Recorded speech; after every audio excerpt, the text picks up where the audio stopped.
Hello, this is Dan Alford. We're out in the Welding Research Lab. We have a guest here today and we're doing an interesting project. Welcome to ARC Specialties. This is Greg Cooke.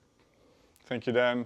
Certainly appreciate being here and welcoming us down here to test our equipment and work with you on this project.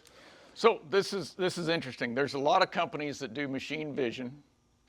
I won't name any names, and there's a handful of companies that do arc vision with high dynamic range cameras. Yep. But the reason we're working here today is because you guys at XIRIS are one of the very few, the only one I'm aware of, that's doing a combination of machine vision and high dynamic range welding cameras. That's right. So, we've been doing this for now a number of years. XIRIS is traditionally a machine vision company. We came into the welding business around 2010.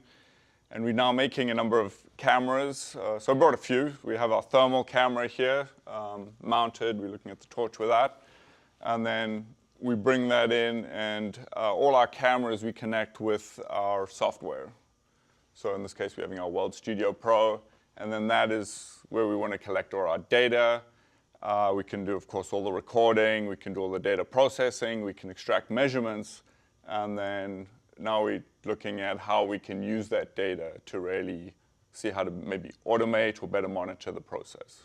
On a simple level, a lot of my customers that are watching this video right now have XIRIS cameras on their systems, but they're using them strictly as a way to monitor the weld, and that's the high dynamic range. What these guys are really good at is they're able to show both the arc light, which is very intense, and the area around it, so you can, just like with working with a welding hood. So I think your camera's like 120 decibels. 140 normally. 140 decibels. 140. And that's a hard thing to do. Yeah. But this one is a little bit different. You can see here what we're doing is additive manufacturing. And that's the next big thing. Well, in reality, additive is nothing but welding. And what we're trying to do is close the loop with the XIRIS camera. So there, with the machine vision, we're able to measure bead width, bead height, bead temperature.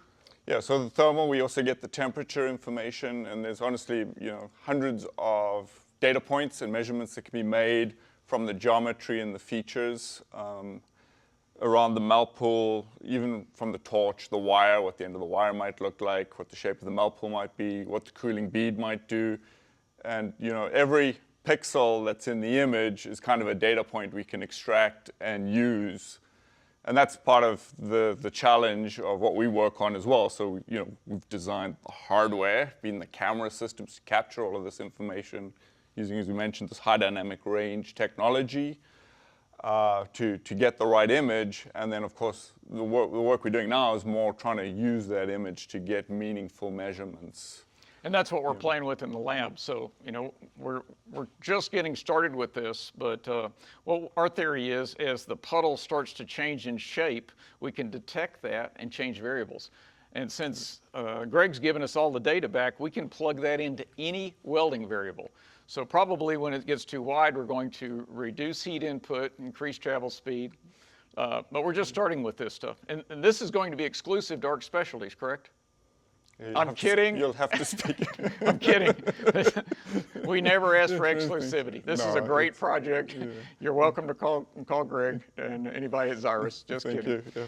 But I'm fascinated with this. What do you got on the screen right now? So as I mentioned, we have the thermal camera connected, and that's actually connecting our software, and we're feeding our thermal image. It's actually a recording. So we can see what's happening in the process, and then there's a number of machine vision tools we can apply to this that then we can extract as data, which we can show on the right-hand side here. The second camera here is our machine vision camera, also connected to the same system. So we're going to have multiple cameras. So sometimes you're not going to get all the information from one view, so we want to use multiple cameras. And here we're looking at it from the side, where we may be able to look at the build-up from layer to layer, maybe before and after. Also, again, seeing the transfer, what's happening with a different sensor. We can do a number of machine vision tools that now have the data in here. We extract that data again, recording it, processing it, and then, as we mentioned, we can share it back to the ARC Specialties system. So we're going through a back-off controller? Correct. So we have an interface. We have a number of interfaces in our software we can use, things like OPC, Modbus, these are all things. We also have a back-off ADS interface, which makes it simpler if you're using back-off controls. So that's what we have here. It worked out pretty well for us. The reason I like working with you guys, we did a system last year where we not only wanted your imagery just for vision, but we also had done data collection on our system, and we were able to put picture into picture. Yep. Thanks, that's why we work together so well. Pretty amazing stuff. So your new camera has a narrow illumination wavelength, right? You want to go into that? Absolutely. So yes, we're working on a number of things. So we've been making cameras, these high dynamic range cameras, since it's been about 2010. They're quite well known in the industry. We have a range of them of different shapes and sizes. Down to this big? We even have a really tiny one. It's a bit like a lipstick. So these all, we're continuing trying to evolve, come up with better products, better solutions for problems that exist in the welding, right?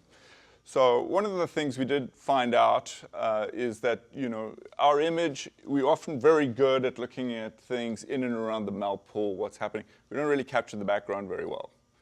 So we try to focus on that. Now we have additional illumination we can apply to our cameras.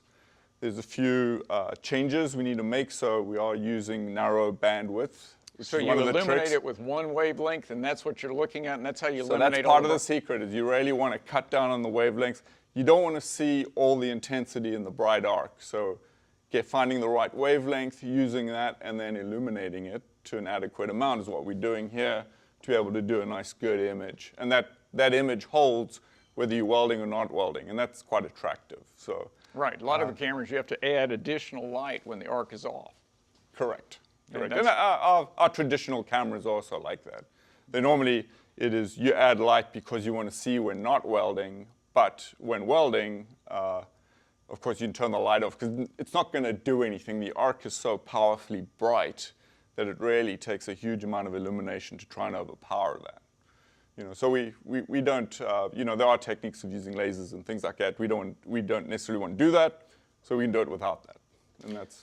So we use your stuff like when we're welding 40 foot inside a pipe, when you can't get a human in there. We use your stuff when we want to make it more convenient for the operator to observe the weld, and he doesn't have to put a hood on, crawl into something dangerous. Right. But this is radical. This is a game changer here, in my opinion.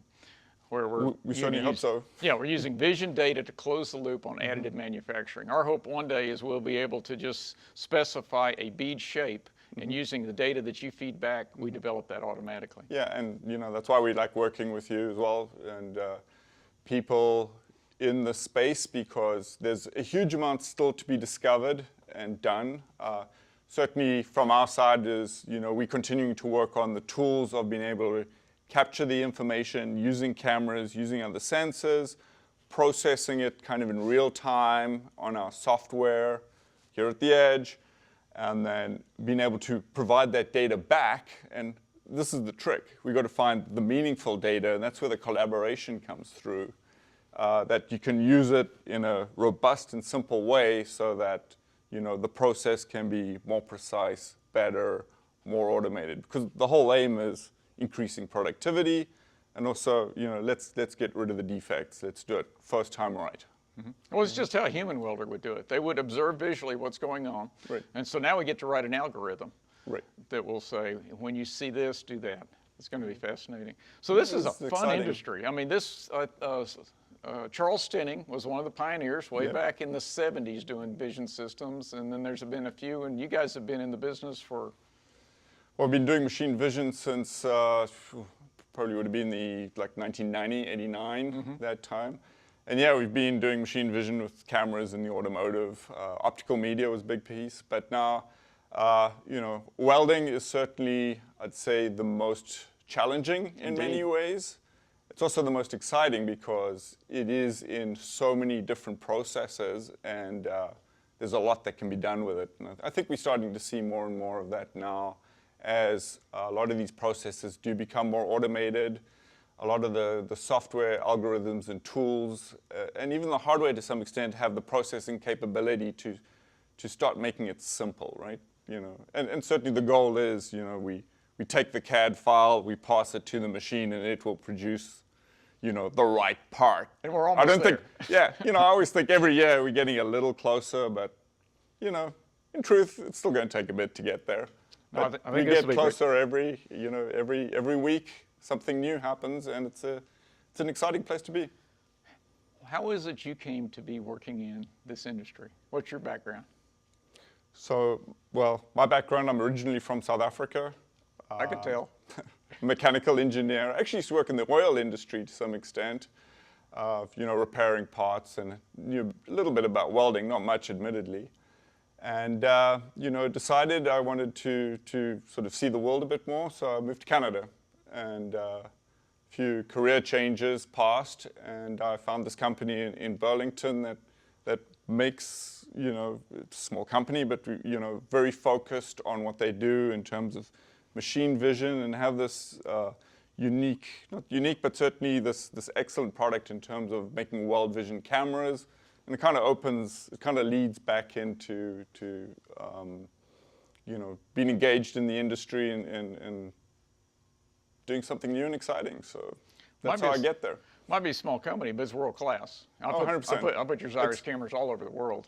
Oh, they are. We sell, all over the world, more than 30 countries.